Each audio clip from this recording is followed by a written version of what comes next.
Did you know you can use your Windows 11 PC as a Bluetooth audio receiver?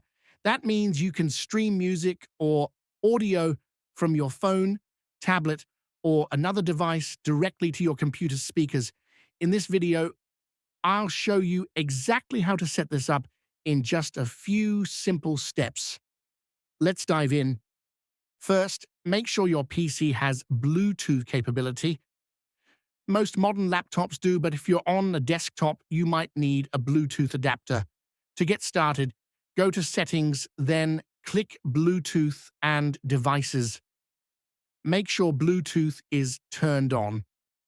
If it's already on, great. If not, just flip the switch. Now, grab the device you want to stream audio from, like your smartphone, and pair it with your PC. On your phone, go to Bluetooth settings and scan for devices. Select your Windows 11 PC from the list. Confirm pairing on both devices if prompted.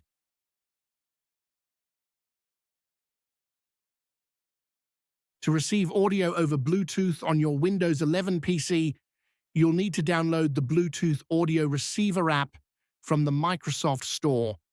This is necessary because Windows 11 doesn't include a built-in feature that lets your PC function as a Bluetooth speaker. At the top of the device list, you'll see a message with your device name and saying "Connected," confirming that your PC is now ready to work as a Bluetooth speaker for your device. Open a music app on your device and start playing audio. The sound will now come through your PC's speakers. You can adjust the volume either from your device or by clicking the sound icon in your PC's system tray and changing the volume there. And that's it. Now, you can use your Windows 11 PC as a Bluetooth audio receiver, super handy for playing music, podcasts, or even gaming audio from another device. If this helped you out, don't forget to like, subscribe, and hit the bell icon for more tech tips. Thanks for watching, and I'll see you in the next one. Peace out.